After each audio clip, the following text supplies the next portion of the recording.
What's happening, YouTube? It's your homie as Doc coming back to you with another video. In today's video, I kind of held that a little longer than normal. I don't know why. Just trying to show off a little bit. It's like now, but yeah, did a thing yesterday. God is good. They ended up making top 16 at the Ultimate Cup just yesterday. It is Sunday now. Sunday, November 13th now. And yeah, so I wanted to get this video out as quick as possible and actually talk about this deck's viability, potentially going into EX3 as well. I think it actually has some merit, and there's some cards that we need to change, and there's a card I actually need to go buy. Kind of shoot myself in the foot because I might make a video about this and it might go up before I get a chance to buy it. Probably not. I don't have influence like Mario, but I have to do a shout out Mario as well. I will say, I was talking to my teammates about playing WarGreymon about a week and a half ago, and over Digimon, and Digimon, you know, is my beloved. Well, WarGreymon is also my beloved too. I even have the toy right sitting right over here. But so I was like a toss up, and like y'all know how I was with Digimon back in BT 6 and 7. I was playing that deck when I shouldn't have been because I just love the Digimon Digimon. I'm like, oh man, this deck is so cool. And I'm just gonna play against the meta, and I really wasn't trying to play blue hybrid, but I should have been playing yellow hybrid or something to counter blue hybrid hardcore instead of playing a deck that literally gets directly countered by the best deck. And for that, I paid for it by not doing well in any of those formats because I was being stubborn. But now, despite having the new Digimon stuff out, I was still like, man, we're in a limbo period where EX3 is not available yet, and I don't think Digimon's the call because most people are going to play Metal Guard. Everybody's really understanding and migrating to understand how powerful Metal Guru is now, and not now, but you know, like more and more as the weeks go on. And I'm like, there's going to be Metal Guard everywhere, and sure enough, there was Metal Guard everywhere because I kid you not, I think I played against 6 or 7 Metal Guard. So to start off with my rounds, I played, excuse me, against Digimon round 1, got the W, and I played against Melga round 2. I played like 3 Melga players I played against were like really solid Melga players. I forgot exact. So Joey Salas, oh, actually, you know what? Okay, yeah. So the guy I lost to round 2 is the guy that won the tournament. So shout out to him. He also like the way my deck just function that round. I don't want to say is I didn't draw ideal or whatever, but just the way the way the games went. He was just able to still clutch it out despite me having some of my plays. I'll say it like that. Like his Omni X antibody actually was also clutch. And I think where I messed up is something, I'll just say this and keep going because I don't want to make this video too long. I say that, but you guys know I talk a lot. But Omnimon Blitz. I went to Omnimon Blitz. He played a really solid clutch Ice Wall. And I went Omni Blitz and I unsuspended and attacked again, and I didn't have like the Omnimon X antibody to go in over that, so I gave him another 2 memory from the Ice Wall, put him at like 6 or something like that, and I got rid of his last security, but I also exposed my Omnimon because now he had his Omni X antibody that I wasn't thinking about. That's the problem. Last format I didn't have to worry about him having something that giant like that. He would just have his Omni Blitz, but he also has his Omnimon X antibody that also has 16k, but his inheritables also give him more attack than that. And I was like, man, one thing my deck does die to is battle very easily. Granted, on my turn my guy's very big, it's most likely not going to die, but on their turn, if they can just get over the threshold depending on what kind of deck they're playing, like Guru X, he can get there. So he was like 18k to run over mine, and I lost way too much momentum. He also got a card out of my security, and then I just scooped from there because I was like, man, I have to build back up in raising, and I have to wait another turn, which is most likely going to be over on the next turn. So yeah, that right there, like what I'm saying is playing Omni Blitz is usually a muscle reflex to usually unsuspend and attack again. Like you can unsuspend and not attack, and I think that's what I should have done because I had a bunch of protections under the Omni Blitz, and if I would have lived that next turn, I don't think I had my own Omnimon X antibody, but because he had 1 more security, point being is I still had a rookie in hand to Digivolve in the back, and I had like 2 chances potentially to try to draw into my Omni X antibody to win the game, and that's not what I did. So I ended up losing that game. It went to 3 games or whatever, but so yeah, so shout out to him for winning the event. Then I played against Armor Rush round 3. He played a Brachiomon. It's a level 5 out of BT 9. That's a blue. It's a vanilla blue black, and he used that as a branch to go into Gankumon X, and then he also played Digimon GX with it as well. So it was very interesting. I couldn't tell what he was doing at first, but like he was playing like Armor Rush, like I said, with all that stuff, and then like, you know, GX can get back like the deck that was successful a couple weeks ago can get back you know, Magna X, etc. So it was a very interesting deck. But I ended up winning that. Then I kid you not, round 4 through 8. Round 4 through 8, that's 1, 2, 3, 4, 5, were all Metal Guard. And I won 4 Metal Guard matchups in a row. And then it was like, man, I'm doing really well. Just keep feeding me the blue dog. Just keep feeding WarGrey the blue dog, because obviously WarGrey has a naturally better matchup. It's probably like a 60-40-ish against, or maybe 55-45, because Melga still is super strong. But the fact that my Inheritable stops like what his deck's trying to do, try to bounce my guys, and I keep my guys on the board, then WarGrey X just, you know, auto pops their guy, and I have like the one that kills a blocker, the WarGrey that will pop his Metal Guard. It's a, you know, just a good matchup. Well, I played against, I also played against, what's his name? Medbay. Medbay was, I think I played him round 7, so shout out to Medbay as well. I ended up playing, he was another really solid player that I know, that I've heard of. And he was playing Metal Guard as well. And then, I'm not saying the other ones weren't solid, but these are like names that I've heard and I've seen before. So shout out to everybody I played, by the way. And then round 8, I played against Chris Sock. Now, Chris Sock, I was like, I heard this guy is good too, so I was like, let me make sure I stay on my toes, like, you know, I would do any other match, but pay extra attention. And won game 1. Game 2, he ended up stealing it, which is pretty crazy. How, like, when I say stealing it, it's because he had an extra rookie on the field, and he had the WarGuard to go attack, unsuspend, WarGuard X attack, get 2 checks, and then attack again to get 2 checks, and then get the freaking random rookie for games. I couldn't get rid of the rookie, so that's why I say stole it, because a lot of times they can't game you with just unless they have like an insanely amount of cards in hand. They have like a Cool Boy and a David setup. They're usually not gaming you with just the 1 stack. They usually need another stack or whatever, kind of like Grandis Kawaga. But then game 3, this is where I get to the point. I'm going second, and I have an entire line, like even the WarGreymon X Antibody. I have an entire line except the rookie. And I'm like, I'm going second. I have a Cool Boy plus a line, literal whole line except for a rookie. And I'm like, I'm a gambling man. I am a gambling man. I'm gonna keep this hand because it's mulligan. And a draw for turn, no rookie. I actually decided to hard play the Greymon because I was like, he only gave me 2. So I was like, man, if I play this Cool Boy and if I play this Cool Boy and go to 0 and don't hit Agumon X Antibody, which is like, you know, 4 cards, but it's still likely because you're reaching 3 cards into the deck. If I don't hit Agumon X Antibody here, then I have to play the Greymon for 5. I'm giving him 5. So instead of playing the Cool Boy, I just hard played the one Greymon that I have for 5 to put him at 3. And then I had the Greymon X Antibody to try to Digivolve the next turn and then Digivolve into a 5. And then go from there and try to, you know, win out from there. Well, of course, I gave him 3, and it didn't matter. He still had, he was able to go into the Guru X Antibody and then put X Antibody under the Guru X Antibody and then attack and then go where Guru, bounce my level 4. So now I'm really far behind. Guess what? Next turn, still didn't draw a rookie. Played the Cool Boy finally because I was like, all right, I have to find a rookie at this point to try to get someone back into this game. Played the Cool Boy, still didn't hit an Agumon X Antibody. And I'm asking for a lot because I'm probably missing the regular Agumons, but getting the Agumon X Antibody. So that was super unfortunate. Long story short, I think I should have mulliganed, but then I can't even think back if I would have hit a rookie in the next 5 cards anyway, and then the 6th card for turn. So that goes to say, mulligan is a skill. There are some hands where obviously you need to mulligan, and there are some hands where it's like, dang, I really don't want to mulligan this, but I can't afford to not draw a rookie because of X, Y, and Z. Now, if I had red memory boost, that'd have been like probably more warranted, but I only had Cool Boy, which means I took out 8 of my rookies that I could potentially hit, because I can play Cool Boy and hit my other Agumons, and I can't get them. I can only get Agumon X Antibody. So all in all, I think I should have mulliganed, and I paid for it, and that was like a crazy way to lose in the second to last round.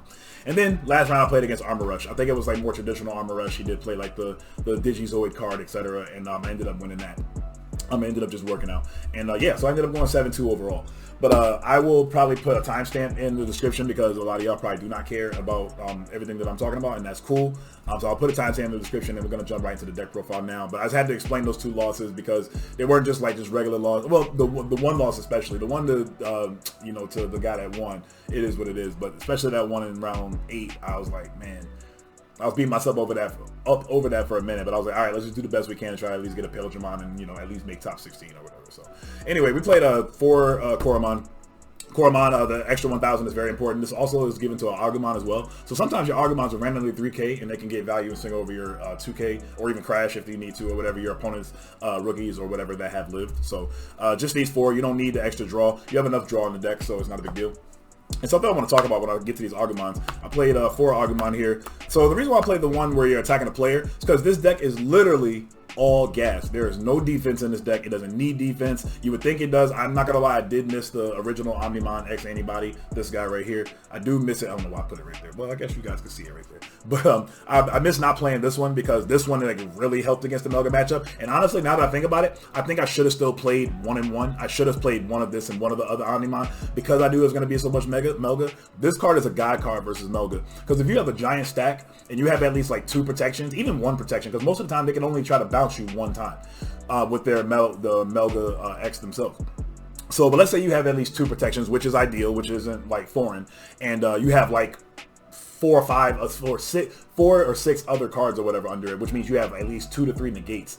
A lot of times I let them take out my security because I know I have a rookie in the back and I have this Omnimon that's going to blow up literally anything he puts on the board or that he keeps on the board because none of his stuff can protect against it, and then it's going to attack for game because there's nothing they can do. The only reason why I start negating is when obviously I have 0 security and then they find a way to get more swings. But like I said, ultimately speaking, thinking back, and I'm literally just thinking of this right now, I think I should have played this one as a one-of at least because I knew there was going to be so much Melga, which I also did play against. I played against 6. So, yeah, so for this Agumon, like I said, this deck is all gas. It literally is always attacking the opponent for the... okay, not always. 90% of the time you're attacking the opponent. So the reason why you want to play this one is because you have these 4 Agumon, which I want to talk about as well, because I don't think you need 4. Well, I'm not going to say I don't think you need 4, but I think you can warrant maybe cutting this slot a little bit. And we have the 4 Agumon X Anybody. One reason why this Agumon is, I think, a little better than the other Agumon that gets 2080 Greymon is because, again, you literally get to...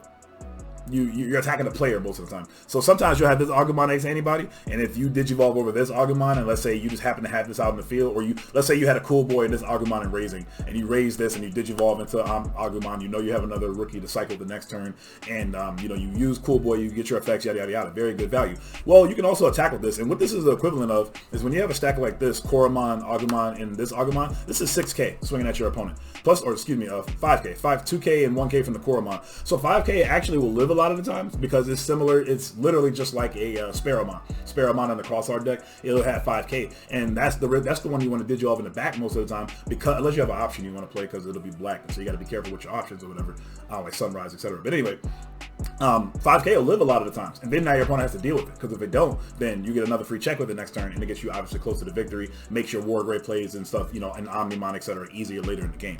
So that's something to think about. And then the reason why overall the difference playing this one, I think a lot of it's because of the rookie, specifically because of the Agumon X Anybody. It doesn't come up often, but when it does, it's like, you know what, they almost do the same thing most of the time. There was never once in the tournament where I was like, man, I wish this Agumon was the promo one that gives 2,000 static so I can like attack Digimon with it, because usually I'm attacking the player, and that's what it is with that. Now, when it comes to this Agumon, because you play Cool Boys, because you play Red Memory Boost, which is a lot more valuable than hard playing this Agumon, I actually don't feel, I'm gonna say feel like, I don't think that you can get away with playing 2. You can get away with playing 2, maybe even 3 of this, and try to play another attack boosting Agumon like the other 2,000 Agumon, or like the plus 1k Agumon, which I was playing in here originally, the one that gets plus 1k to any Digimon, which will also help this Agumon, because this Agumon, excuse me, because he'll be at 3k and 4k with the egg, the original OG plus 1k Agumon. The thing is, hard playing this for 3 does feel good, and it's like, all right, I'm gonna search my pieces. But a lot of times I found, like, if you're using 3 memory for this, you're not using 3 memory to build and raising. And granted, obviously you're not always gonna have that stack. I get that. This is the card that helps you get into your pieces, Steph. Okay, I get that. But I found that a lot of times, like him being there when I Digivolved in the back, it was because I had a line, and because he doesn't have an inheritable, it hurt me, if that makes sense. So I'd rather have this have been, like, I don't want to look at any of my games where like, oh, but what if I have to hard play this or whatever? I want to get value out of it because it searches. But then what if you do have a line and then you Digivolve in the back and you're missing out on an inheritable? So you're missing out on plus 1k or 2k from another Agumon. And that's the way I look at it. So I don't think that you'll die without having 4 of these, even though it can potentially get you a plus 2. But a lot of times it didn't give me a plus 2. Sometimes it whiffed. Sometimes I saw a whole bunch of his brothers. There's a bunch of Agumons. You know what I mean? So I don't be so hard pressed thinking you have to play 4 of this. Even though it is good. Think about it, like I said, in the fact of when you do have this and a 4, you're Digivolving in the back, and then now you also don't have an inheritable. And sometimes it is what it is, and you have to do what you have to do. Sometimes you will Digivolve this in the back because this is your only rookie. I get that. But I think you can get away with playing less than 4 is my main point. So playing 12 rookies. Next up, we're playing 10 Greymons. So we're playing 3 of the event pack, or excuse me, the one that gains in memory, 3 of the security attack +1, and then 4 Greymon X Antibody. Of course, one of the best cards in the deck, one of the most important cards in the deck for protection, because it prevents cards from being bounced to your hand of deck, and this is one of the main reasons why you're playing this deck, period, because it stops you know, cards in Armor Rush like Mega Death. It stops Melga from trying to bounce any of your stuff with the Metal Guard, and it's just really, really solid. And of course, it's free over your Greymons and gets you to dig in more. It helps trigger your Cool Boys, obviously, etc. So not going to get too much into that, because of course this is a BT9 deck. Yeah, so I played 3 Greymon and then 3 of the event pack Greymon that gains you a memory. I think I wish I would have played 4 of this Greymon, because let's be real, yellow wasn't that big into the format, so which means, and I didn't see not one yellow clearly, or even in the top tables, I didn't see one, because Jet Selfie's been hit. Yes, you can still play a security control, yes you can, like, but it's a lot longer to get into your, what's that, the chick's name, Venusmon and all that. So because there was no Venusmon, I think you were actually a little bit more safer playing a 4th of this Greymon, to be honest with you. Even going into EX3, I think is warranted. I will say the plus 2k from here was nice as well, but let's be real, man, the way I play this deck and like all the security checks and stuff you feel a lot better when you have a bunch of security attacks, especially when this is like under a WarGreymon X Antibody and you're just going to town, getting 2 checks, gaining 2 memory, utilizing that memory to do other plays. So but overall, this was still fine. It wasn't like the worst. There were a couple times where this being a 1 cost did matter, and you know, to whether it's a choke my opponent or to be able to get 1 more extra play because I only had 1 memory, etc. So the 10 Greymon is still fine. I honestly wouldn't die if I didn't change it, but I do think I'm going to try 1 less Greymon for 1 more security attack Greymon.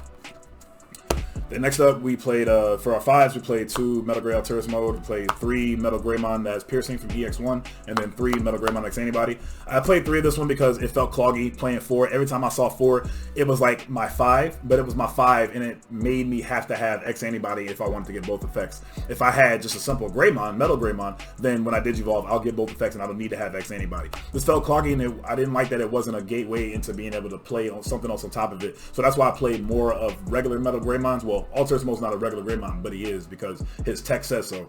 But you get what I'm saying. Obviously, the best situation is to have the Piercing Metal Greymon on first, because then you can build Metal Grey Alterous Mode on there, and then if you also happen not to have a Greymon X Antibody, the level 4, then at least you have the Metal Grey Alterous Mode because he has the same inheritable. So that's also nice. And then of course this Metal Grey does give piercing. What this really pretty much promotes is, hey, I'm gonna go for your security, and even if you block, I'm still gonna tear your security up. And then after I tear your security up with WarGrey X, I'm gonna pop your guy anyway. So it's like you block it or not block it. It's like, dang, you put your hands up, you put your hands down, I'm hitting you no matter where you block. I'm gonna hit the open spot. That's pretty much what this Greymon says. And it also has that just ability to, like, if they had a guy on the field, you get value by getting rid of the Digimon and still getting security checks, which is nice. One time this did come up where his main effect when attacking a player, you delete a 4K or less Digimon. I think I did it maybe twice in a tournament. But I had X Antibody, so I put X Antibody under, I attacked into security. I used the effect to pop his Vmon first, this is the last round actually. Used the effect to pop his Vmon, and then I used X Antibody to Digivolve for 4 to WarGrey X, go for 2 security checks, gain 2 memory, then also pop his Magnet that was on the field. Now granted, it sucked because he still had armor purge, but it was just such a great value play. So the fact that the effects work like that, where you can use both when attacking effects in the order how you want, is really good. And of course this card's just insane. It gets the plus 3k to the end of your opponent's turn when you have the Metal Grey or X Antibody, and you make your guy pretty big and make it, you know, a little harder for your opponent to get rid of, especially when you have WarGrey X and you 15k at your opponent's turn. Unless they can get into Omni X Antibody, Melga's not getting over it, and then you'll be able to stand on the next turn and you know, clap him back. So 8 Greymon, Metal Greymons. Then next up we played 1 EX1 WarGreymon, 2 BT1 WarGreymon, and then 3 WarGreymon X Antibody. So going forward, this ratio, there's really not a lot to say about this, especially, of course, you guys know why I played this. I was hoping I needed, a lot of my rounds were kind of stressful, as they should be. It's not that any of your rounds should be easy, but at the same time, then you have those rounds where you just go in and it's like, man, this is a straight wash. And like, that's what I was looking for. I needed like a round of where I could be done in 8 minutes and just go sit down and chill. Now granted, a lot of my rounds I was doing that anyway because I was playing against a lot of Metal Guard and was 2-0 in a lot of them, so it worked out. So I was able to go lay on the couch and chill out. But my point is, I was looking to play against Mastermind or Security Control, and of course I didn't play against one. So you know, hindsight 2020, this could have been switched around and played another this WarGrey. This guy right here, this is the guy I was talking about, where you need to consider playing 2 or 3 of those going into EX3. You have Examon, which is going to be a really tough matchup. I don't even know how that's going to go. I feel like that's just a bad matchup for this deck. But you playing this WarGreymon, Well, you also got to play around Examon. You got to have another guy on the board, right, when you raise your other stack, because then you attack with your little guy into it, whatever, blah, blah, blah. But this WarGreymon, when you have a tamer on the field, you're able to attack and then pop a blocker with Blitz. And then if you have X Anybody, then you'll also go into WarGreymon X Anybody. So if I'm not mistaken, when you have the evade, can he evade twice? If he can evade twice, then there's nothing you can do and you're screwed.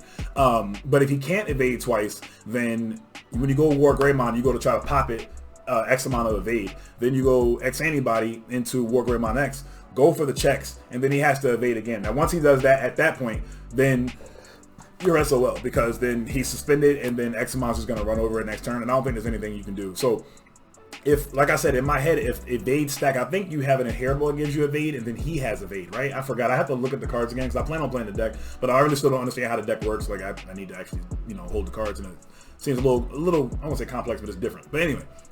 If he can evade twice, then you're SOL. But if he can only evade once, then this WarGreymon is going to be the key. Going into a new format, Jesmon GX is still going to be, very popular. Just Jesmon in general. So like you can just use this WarGrey to go pop their blocker Blanc, and then go in. You can use this to pop Jesmon GX, because Jesmon GX would be a big ass blocker. And if they don't have the decoy Blanc out, you just wreck their face with this. And then of course you have this. So I think going forward, I think I'm actually going to go either 3 and 3 of this WarGreymon. Well, excuse me. I only have 2 of this WarGreymon in alternate art. Yes, I'm being ignorant and extra because I don't have an extra. No, I'm joking. I actually have to find if I even have another regular EX1, but I might do 3 and 3, or I might actually do 4 of this one and 2 of this one. This is what, since these are the cards I have, I will, since I got alternate art, I'll do 4 and 2 for now, but I think this WarGreymon is going to be really important, and I don't think we'll need the BT1 WarGreymon going into the EX3 meta specifically. So I think that's one thing you can do to alleviate if you did want to think about WarGrey going into EX3. I don't think it's necessarily one of your first choices that should be going into the format, but I don't think that this deck is dead in the water going into the next format either. So that's what I played yesterday.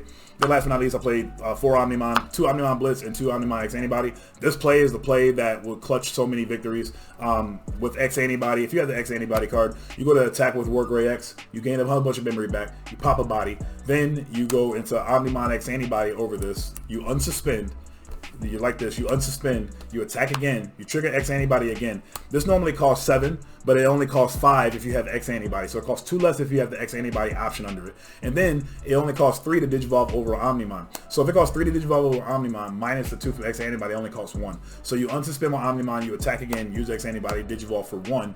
Take X Anybody, put it to the bottom, or take the WarGrey, whatever, a level 6, or hit the X Anybody. You get to look at your opponent's security, trash one of the security, and then attack again. And usually it's for game. When they have one security, that usually was game right there. Because normally the Omnimon was for game when they had no security. Now you go Omnimon X Anybody for game when they do have one security, because you just get rid of it and then you attack for game. And then, of course, when Digivolving, he also bounces all your opponent's highest level Digimon to their field. So you're getting rid of 2 bodies, and then you have a big-ass body that probably has protection under it, and it's just very strong. So this is the play that I did to finish a lot of my games, and I got it done on me twice against a couple of times, probably against Melga as well, but can't go wrong with this. Again, I do kind of wish I played 1-1 for this tournament specifically, because Melga was, out there, and this card isn't necessarily that good against Metal Guard, but this card obviously is. Like I said, this card right here is a God card, but it is what it is. Going forward, hopefully I get to play that card again one day.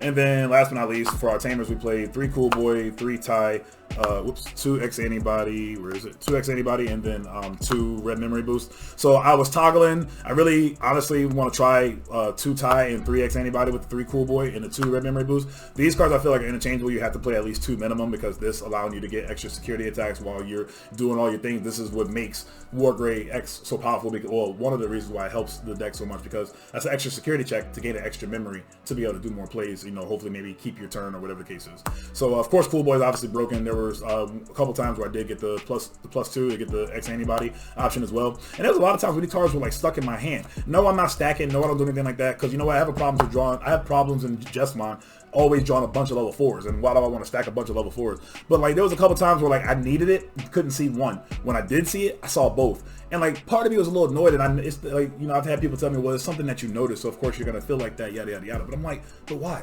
It happens way too often. It's just you draw for turn, it's oh hey, they just stay lurked together. I don't know what it is, but That's the deck profile. Really not too much more to explain about these ratios, except for, like I said, I think I will take out one side and try 3 X antibody. I might also even try 1 less Cruel Boy in another. No, that probably doesn't make sense. I don't know. But we're gonna work with the ratios. I can't take out a red memory boost.